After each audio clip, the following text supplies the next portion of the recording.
ma aradahullahu, apa yang Allah inginkan ia terjadi. Ya, balagha khabru hadhil bai'ati musyriki Quraisy. Ya, sampailah berita pembaiatan ini kepada orang-orang musyrik Quraisy. Ya, jadi akhirnya nanti itu ketika sudah mau pulang, ternyata rahasia itu bocor juga. Artinya orang kafir Quraisy itu ada yang menginformasikan kepada mereka bahwa betul-betul terjadi pembaiatan kepada Rasul Shallallahu Alaihi Wasallam ke Madinah. Jadi setelah proses itu barulah bergerombol orang-orang Islam, ya sahabat Rasul Shallallahu Alaihi Wasallam hijrah ke Madinah. Nah, ini pembahasan pada bagian yang selanjutnya. Awal orang yang keluar hijrah ke Madinah pada saat itu Abu Salamah Al-Makhzumi, yaitu Abu Salamah Al-Makhzumi ya adalah suami daripada Ummu Salamah, ya wa ma'ahu, ya, dan bersamanya adalah ya suaminya. Jadi orang yang pertama pada hijrah pada saat itu adalah Abu Salamah berserta istrinya.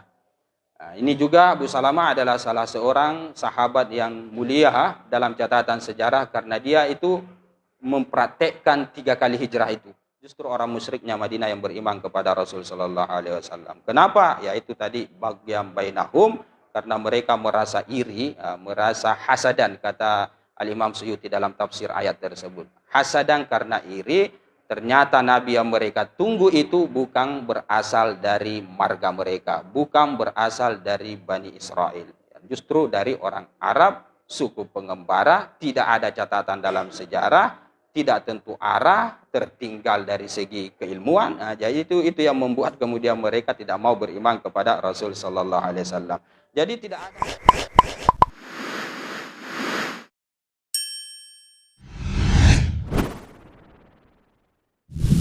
Summa qala lahum, ya, kemudian Rasul Sallallahu Alaihi Wasallam berkata kepada mereka, antum kufala'u ala qaumikum kakafalatil hawariyina li Isa bin Maryam wa ana kafilun ala qaumi.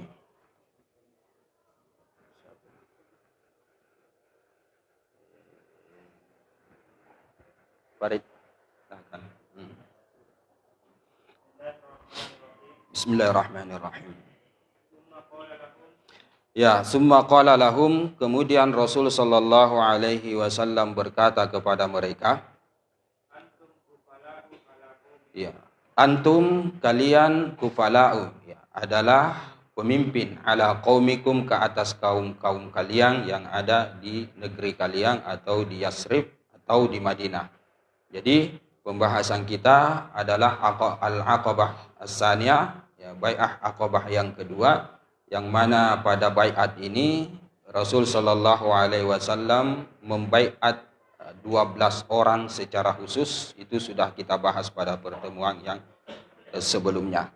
Nah, 12 orang yang dimaksud itu atau yang dibai'at secara khusus oleh Rasul Shallallahu Alaihi Wasallam, mereka lah yang Rasul Shallallahu Alaihi Wasallam berkata kepada mereka dalam pembahasan kita kali ini. Jadi kata Rasul Shallallahu Alaihi Wasallam kepada mereka, antum kufala'u ala qaumikum, kalian itu adalah pemimpin atas kaum kalian. Ya, kakafalatil hawariyina, ya seperti pimpinannya orang-orang Hawari. Jadi pemimpinnya orang-orang Hawari li Isa bin Maryam, ya, untuk atau menjadi pengganti khalifah daripada Nabiullah Isa bin Maryam putra Maryam. Jadi status daripada 12 nuqabah, ya, nama lain daripada 12 orang ini, istilah lainnya disebut dengan nuqabah. Kalau orang-orang pengikut setia Nabiullah Isa disebut dengan Hawari.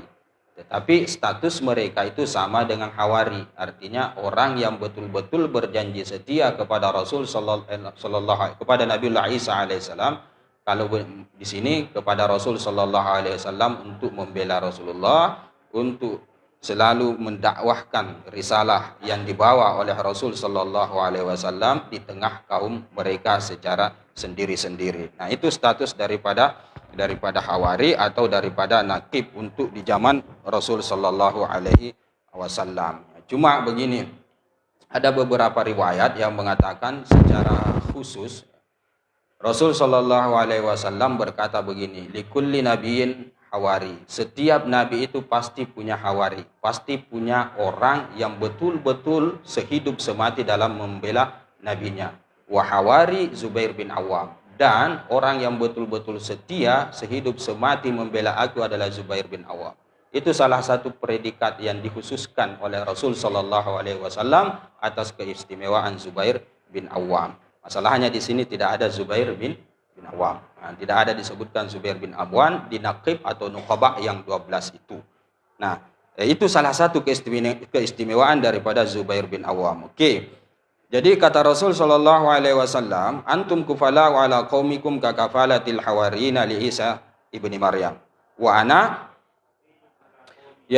kafilun ala qaumi, dan aku adalah ketua, kepala ala qaumi, ke atas kaumku yang saat ini berada di Makkah. Sementara kalian yang 12 ini setelah perjanjian Aqabah ini kalian akan pulang ke negeri kalian pulang ke Madinah. Nah, di Madinah nanti kalianlah pemimpin wakil diriku dalam mengembangkan risalah kepada kaum kalian. Nah, itu baiat khusus yang dipaparkan atau yang ditegaskan oleh Rasul Shallallahu Alaihi Wasallam kepada yang 12 ini. Walaupun di sebagian pendapat ada yang mengatakan bukan cuma itu, ini saja baiat, isi baiat Rasul Shallallahu Alaihi Wasallam kepada yang 12 itu.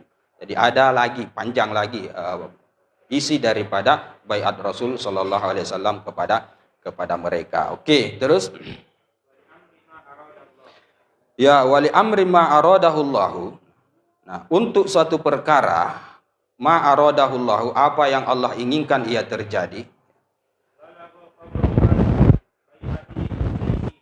Ya, balagha khabru hadhil bai'ati musyriki Quraisy.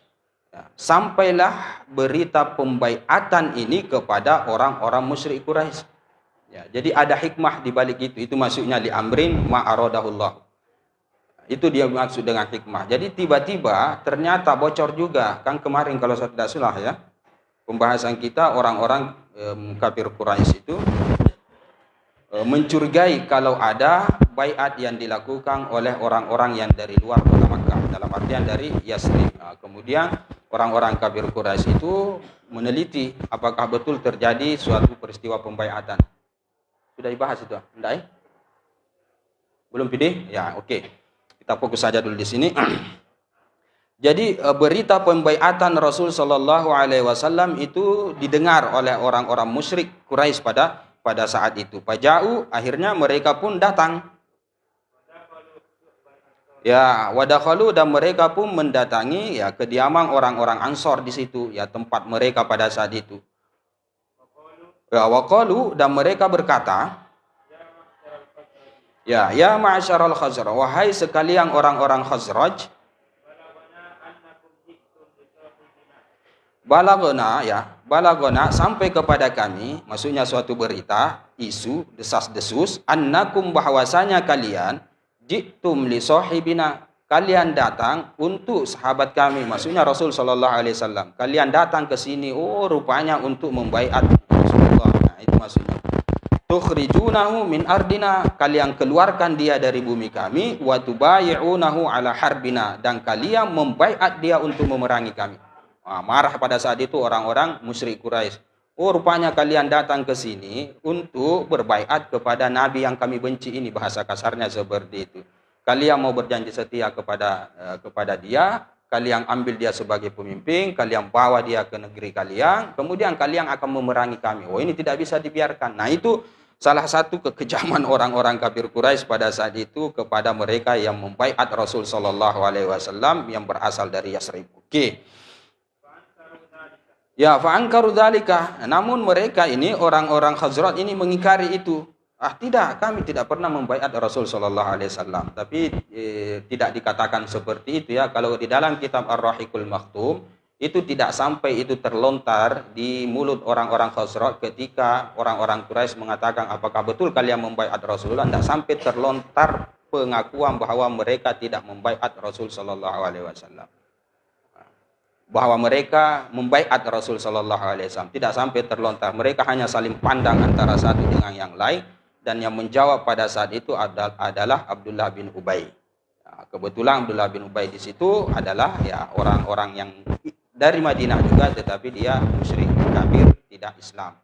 Nah, dia yang berkata pada saat itu, tidak ada di tengah-tengah kami orang yang membaiat Rasul Shallallahu Alaihi Wasallam. Nah, pada saat itu orang-orang Ansor, orang-orang yang sudah membaiat ini merasa lega, diwakili diwakili keamanan mereka melalui seorang Ubay bin Abdullah. Kata Abdullah bin Ubay, Anda ada itu teman-teman kami yang ada beritanya keluar membaiat Rasul Shallallahu Alaihi Wasallam. Kalau ada yang keluar, maka saya akan tahu.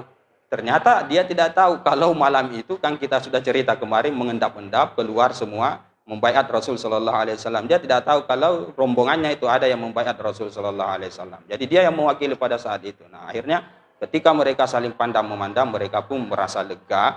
Ada yang mewakili keamanan mereka, yaitu Abdullah bin Ubay. Jadi mereka pada saat itu pun merasa aman. Oke. Ya. Ya. Wasara ba'dul musyrikina, dan jadilah sebagian orang-orang musyrik itu alladzina lam yahduru al-mubaya'ata, yang mana mereka itu tidak menghadiri proses pembaiatan itu. Oh, ada di sini ya. Yahlifuna lahum, mereka bersumpah untuk mereka ini orang-orang yang dari Yasrib ini, orang-orang Khazraj ini. Annahum, bahwasanya mereka lam yahsul minhum syai'um fi lailatihim. Ya, tidak ada hasil dari mereka sedikit pun di malam itu. Jadi orang-orang musyrik ini ya, kan gabung. Kemarin saya ceritakan bahwa rombongan Yasrib pergi berangkat haji. Nah, pada saat itu ada gabung antara orang-orang musyrik dan orang-orang yang sudah masuk Islam. Nah, orang yang sudah masuk Islam ini yang membaiat tanpa sepengetahuan mereka orang-orang yang musyrik. Nah, ketika orang-orang kafir Quraisy itu mengamuk, mempermasalahkan orang-orang ini bahwa mereka telah membaiat Rasul Shallallahu Alaihi Wasallam, tiba-tiba tampil orang-orang musyrik pada saat itu dari kalangan orang-orang Yasrib. Nah, mereka tampil mengatakan, tidak ada itu, tidak ada sesuatu pun terjadi tadi malam, tidak ada apa-apa. Itu maksudnya lam yahsul minhum syai'un fi lailatihim. Oke. Nah ini dia, wa Abdullah ibnu Ubay. Adapun Abdullah bin Ubay ini kabirul Khazraj, ya, pembesarnya orang-orang Khazraj, dia musyrik pada saat itu, dan dia juga tidak tahu kalau ada bawahannya rombongannya yang berbaiat kepada Rasulullah. Yaqulu, dia mengatakan begini.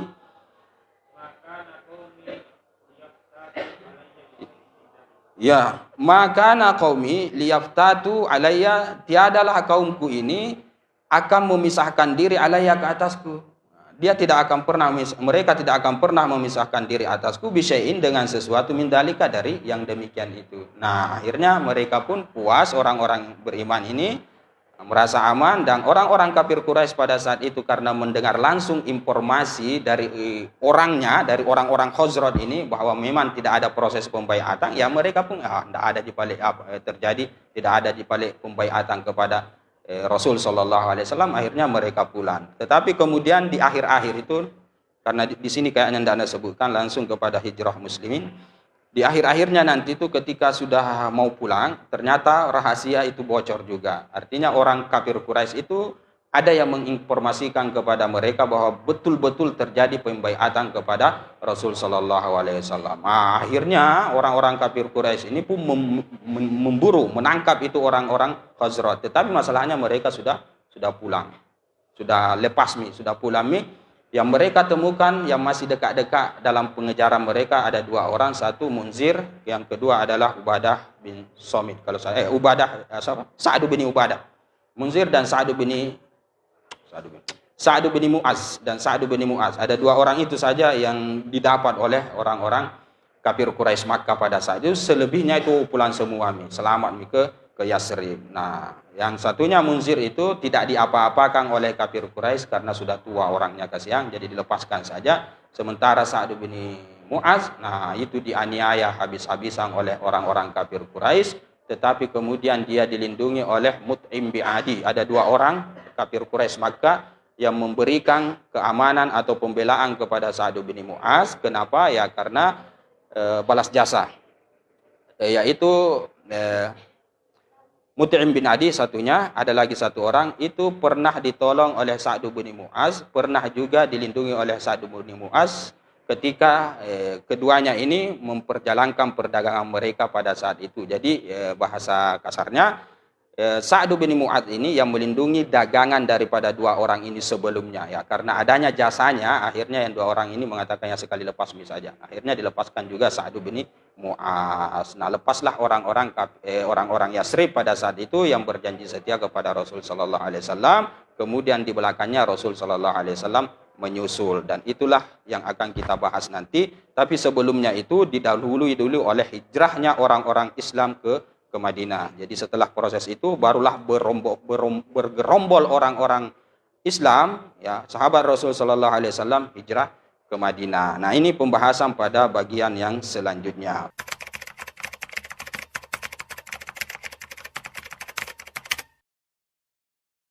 Oke.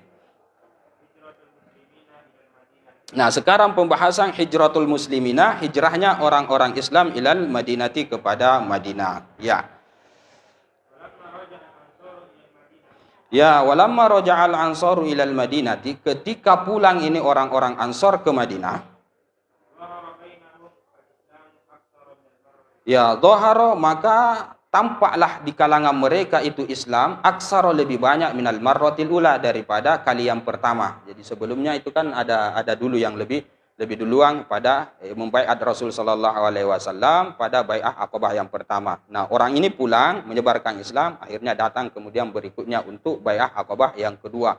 Nah, bai'ah Aqabah yang kedua pulang lagi berdakwah lebih banyak lagi, itu yang dimaksud di sini aksara minal marratil ula, tambah merebak itu Islam pada saat itu, karena orang-orang musyrik Madinah itu tidak pikir-pikir dalam beriman kepada Rasul sallallahu alaihi wasallam. Yang pikir-pikir itu justru orang-orang ahlul kitab. Mereka sebagian bahkan hampir semuanya boleh dikata seperti itu tidak mau beriman kepada Rasul sallallahu alaihi wasallam.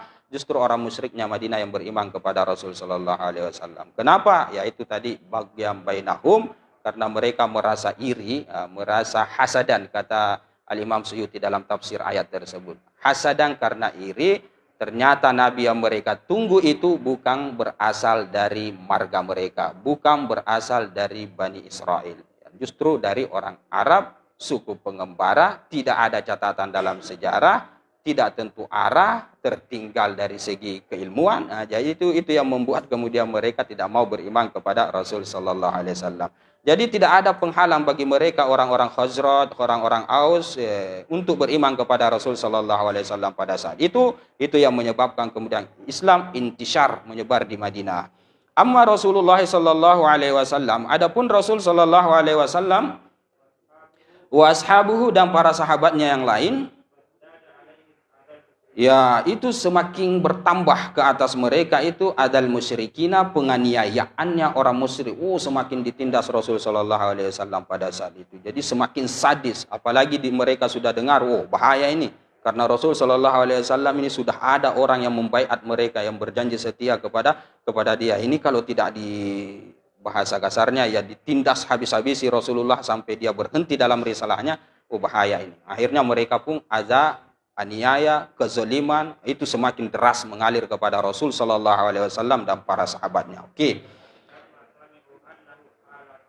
Lamma sami'u, ketika mereka ini orang-orang musyrik mendengar bahwasanya Rasul sallallahu alaihi wasallam itu halafa qauman alaihim, itu mempersumpahkan, itu halafa, mempersumpahkan satu kaum alaihim, ke atas mereka, untuk memusuhi orang-orang musyrik. Itu maksudnya alaihim, untuk memusuhi orang-orang musyrik yang ada di Makkah seperti itu. Ini bahaya ini kalau seperti ini. Oke. Fa amara alaihi salam, akhirnya memerintahkanlah Rasul sallallahu alaihi wasallam jami'al muslimina, semua orang-orang muslim yang ada di Makkah pada saat itu, bil hijrati ilal Madinati, untuk hijrah ke Madinah. Kalau bisa semuanya, cuma ya tidak semuanya juga. Jadi ada beberapa yang masih tertinggal. Dan yang paling sering disebutkan dalam sejarah itu yang berangkat hijrah atas dasar perintah Rasul sallallahu alaihi wasallam ke Madinah adalah mereka orang yang mempunyai status tingkat masyarakat menengah ke atas. Artinya ya seperti kalangan bangsawan, orang yang punya biaya dalam perjalanan menuju ke Madinah, ada ongkos untuk tinggal di Madinah, orang-orang seperti itu. Sementara orang yang tertinggal itu adalah orang-orang du'afa, orang-orang lemah, Biasanya kalangan orang sakit, sahabat-sahabat yang sakit, orang-orang tua mikasiang, kemudian para budak, para mawali, itu biasanya yang tinggal di Makkah pada saat itu tidak ikut hijrah. Tapi ujung-ujungnya juga menyusul nanti, walaupun mereka itu orang yang lemah, walaupun mereka itu para budak. Oke. Jami'al muslimina di sini ya dikatakan semua orang-orang Islam pada saat itu diperintahkan oleh Rasul sallallahu alaihi wasallam untuk hijrah ke Madinah. Fasoru akhirnya jadilah mereka itu yatasallaluna secara diam-diam ya yatasallaluna mengendap-endap ya khifatan karena takut khifata Quraisyin karena takut kepada orang-orang Quraisy antamna'ahum mereka nanti orang Quraisy mencegat mereka untuk hijrah. Jadi ada yang keluar malam-malam, ada yang keluar dengan alasan berdagang lain sebagainya, ternyata mereka itu pergi hijrah ke Yasrib. Oke. Nah, wa awwalu man kharaja dan awal orang yang keluar hijrah ke Madinah pada saat itu Abu Salamah Al-Makhzumi, yaitu Abu Salamah Al-Makhzumi ya adalah suami daripada Ummu Salamah ya wa ma'ahu ya, dan bersamanya adalah ya suaminya. Jadi orang yang pertama pada hijrah pada saat itu adalah Abu Salamah berserta istrinya. Nah, ini juga Abu Salamah adalah salah seorang sahabat yang mulia dalam catatan sejarah karena dia itu mempraktekkan 3 kali hijrah itu.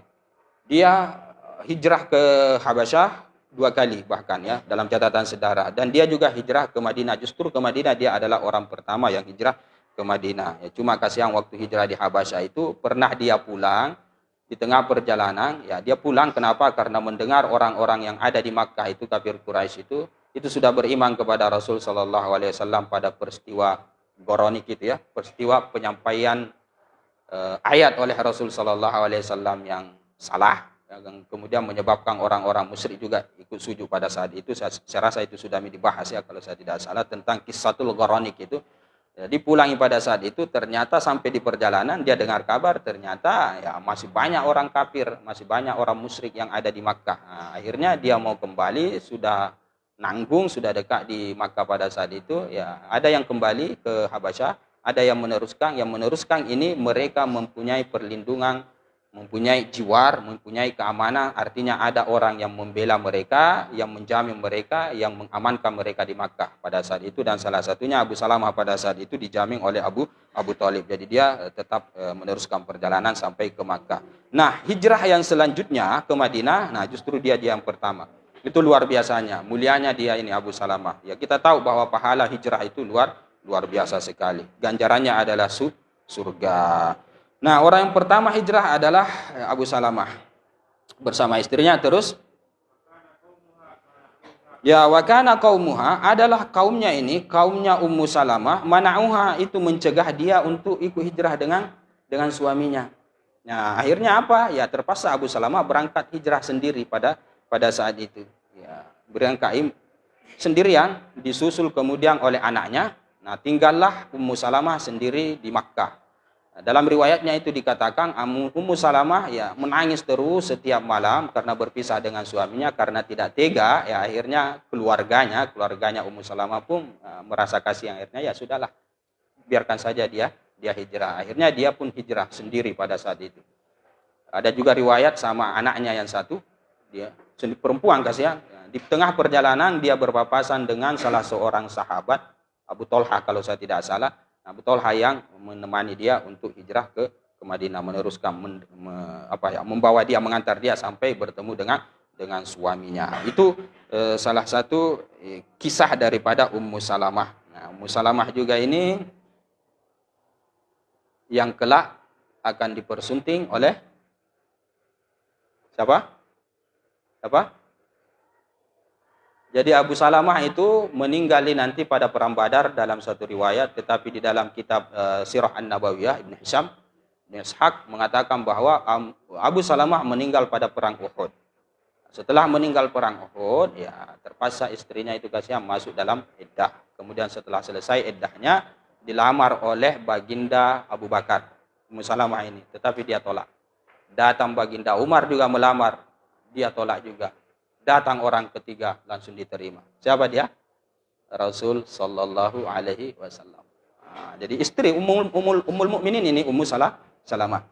Ya, itu anunya. Jadi ada juga gelar untuk dia di dalam catatan sejarah sebagai awwalum ra'atin hajarat fisabilillah. Dialah awal-awal perempuan yang hijrah di jalan Allah Subhanahu wa taala, Ummu Salamah. Oke. Wa kana qaumuha mana'uha minhu. Jadi adalah kaumnya itu mencegah dia minhu untuk hijrah. Terus ya, walakinnahum akan tetapi mereka ini, keluarganya, kaumnya, atlaquha membebaskan dia ba'du setelahnya. Ya, setelahnya kemudian ya iba juga karena menangis terus dalam sejarahnya, ya akhirnya ya dibiarkan, dilepaskan. Falahiqat bihi, akhirnya dia pun ya menyusul bihi terhadapnya, terhadap suaminya, menyusul kepada suaminya. Ya.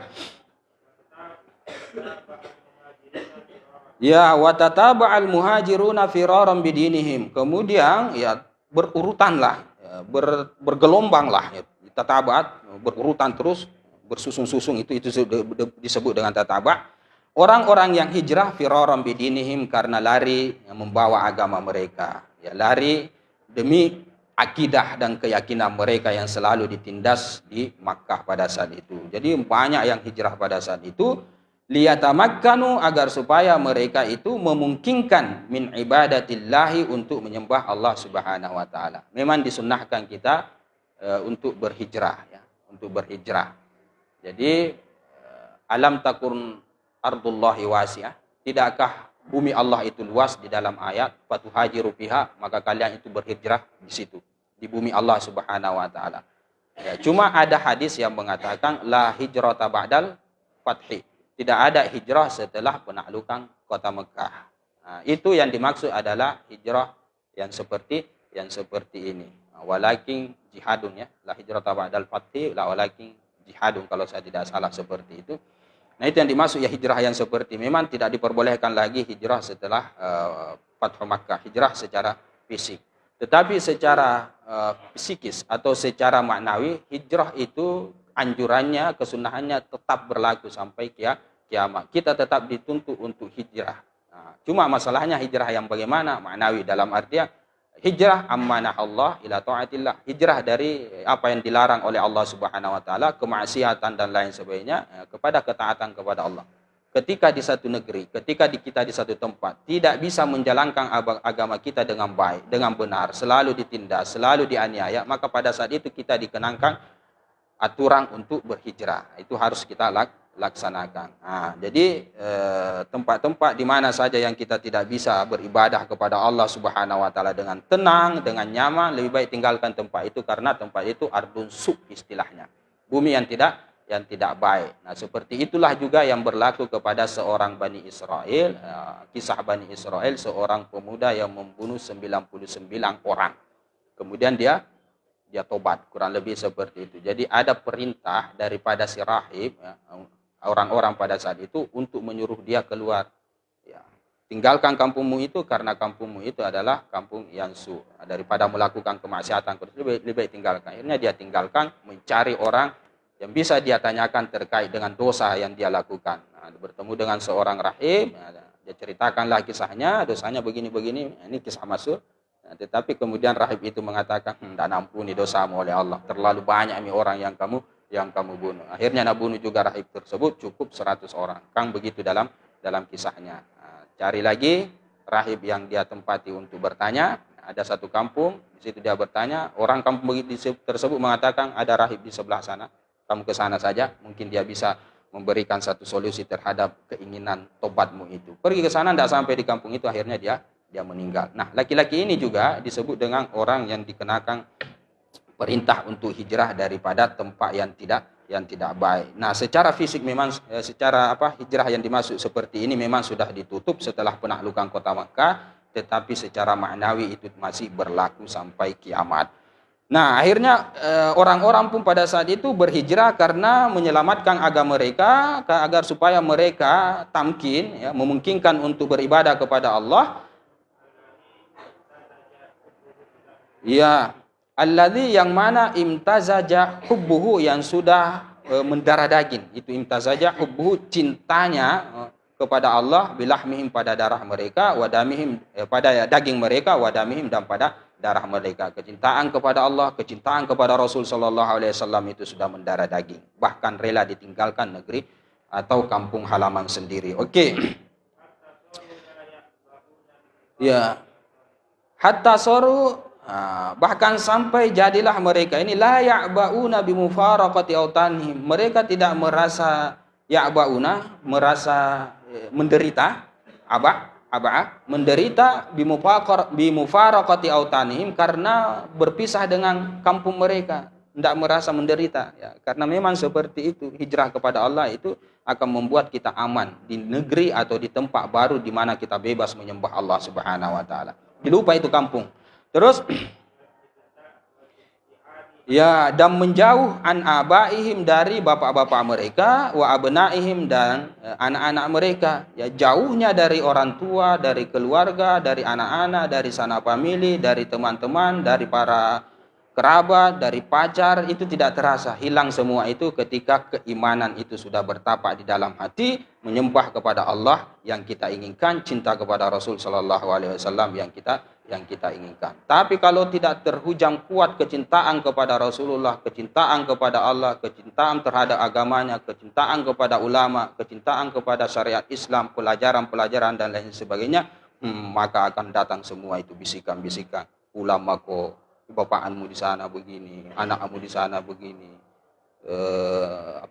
LDR-mu di sana begini dan lain sebagainya. Begitu ujiannya. Jadi tancapkan dulu itu, imtizatkan dulu itu hubbullah wa hubbu ar-rasul di dalam diri kita supaya hilang semua itu. La ya'bauna. Mereka tidak merasa menderita dengan hal-hal berpisah dengan kampung mereka, jauh dari orang tua dan anak mereka. Madama bidzalika ridallah. Selama apa yang menjadi fokus mereka, fokus kita adalah ridho Allah Subhanahu wa taala, wa rasulihi, dan ridho Rasul sallallahu alaihi wasallam. Oke. Ya, walam yabqa, dan tidak tersisa di Makkah pada saat itu daripada mereka ini orang-orang Islam, illa Abu Bakar, kecuali satu Abu Bakar dan Baginda Ali dan Suhaib Ar-Rumi dan Zaid bin Harisa, ya, dan sedikit minal mustad'afina, daripada orang-orang yang lemah, alladzina lam tumkinuhum haluhum, ya, alladzina lam tumkinhum haluhum, orang-orang lemah yang tidak memungkinkan mereka, keadaan mereka untuk hijrah, ya, karena orang lemah, kasihan, tidak ada biaya dan lain sebagainya. Hanya itu saja yang tersisa di Madinah di Makkah pada saat itu. Siapa dia? Satu Abu Bakar. Ya, Abu Bakar banyak kerabatnya. Kenapa Abu Bakar masih bisa bertahan pada saat itu? Karena ya dia ditokohkan. Penderitaan kepada dia memang juga keras, tapi tidaklah sekeras dengan orang-orang mustad'afin. Cuma dalam catatan sejarah, Abu Bakar itu bahkan pergi mau juga. Di sini waktu Rasul Shallallahu Alaihi Wasallam memerintahkan semuanya hijrah, Abu Bakar mau juga hijrah pada saat itu.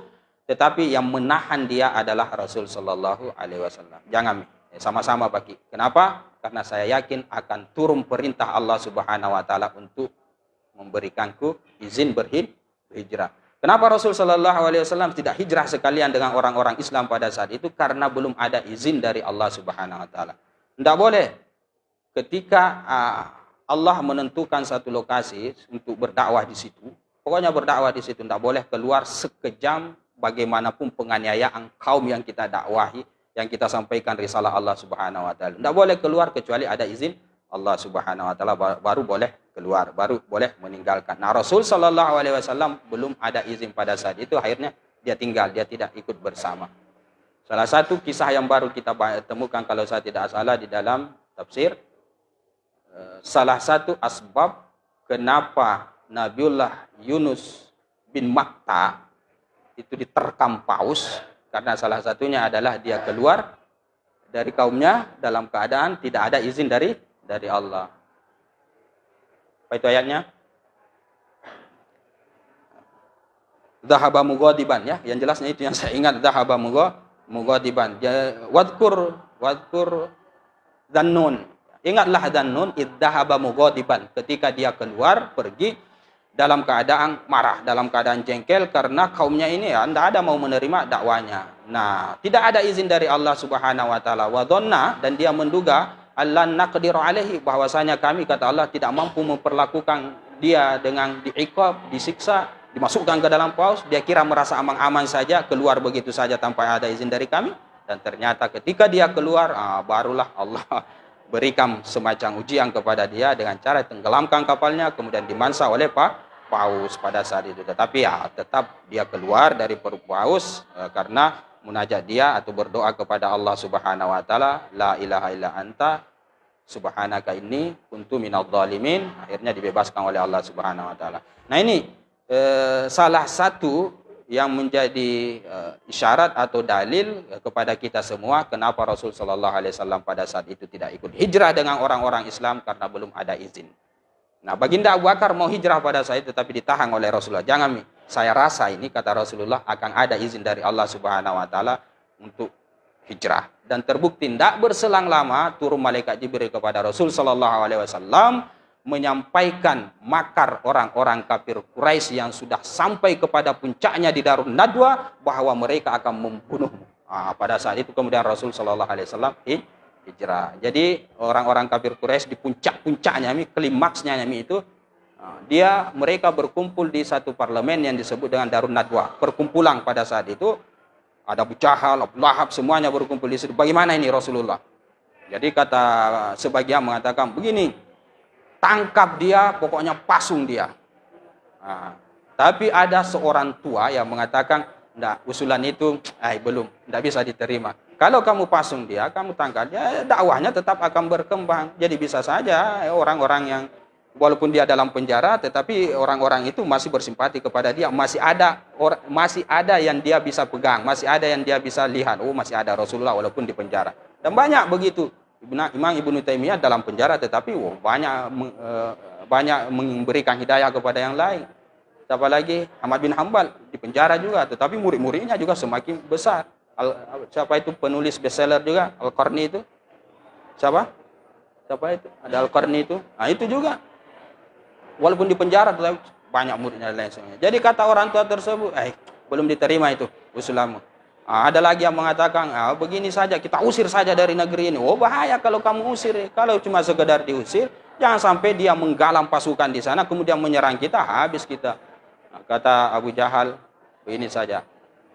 Kita kumpulkan semua ini, pemuda-pemuda dari suku yang ada di Makkah ini, marga apa saja, ada satu pemuda yang mewakili, dari marga ini ada satu pemuda yang mewakili, dari marga sana ada. Pokoknya semua marga pada saat itu kita kumpulkan pemuda-pemuda yang kekar, dan kita suruh mereka untuk membunuh Rasul sallallahu alaihi wasallam. Jadi kalau mereka kemudian membunuh Rasul sallallahu alaihi wasallam, Bani Hashim dan Bani Muttalib tidak mungkin akan melawan karena rata-rata marga semua terlibat dalam pembunuhan Nabi. Kata orang tua tersebut, ini baru ide yang bagus. Ini baru ide yang bagus. Siapa orang tua tersebut? Iblis.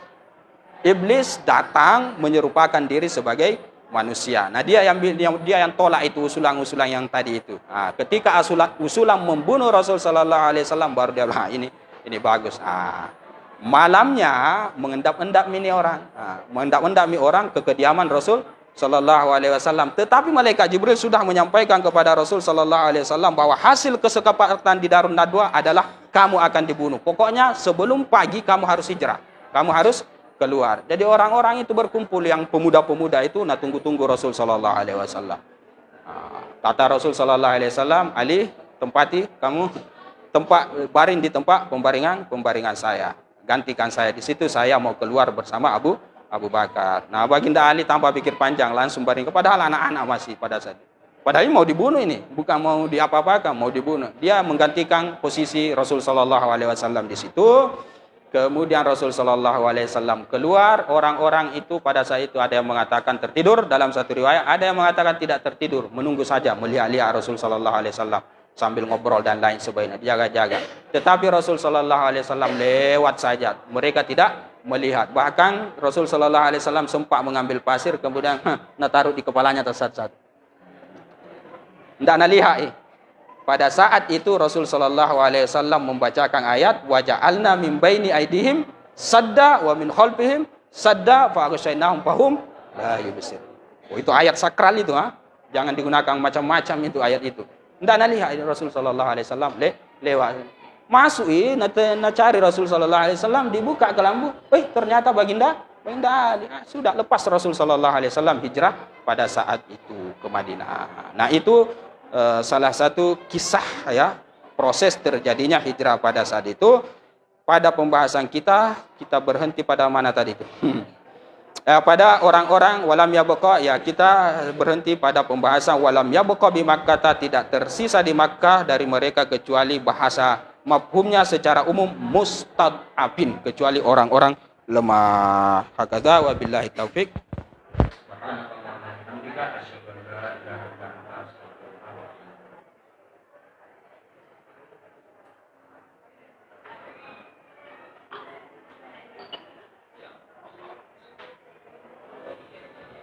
Kasih ya.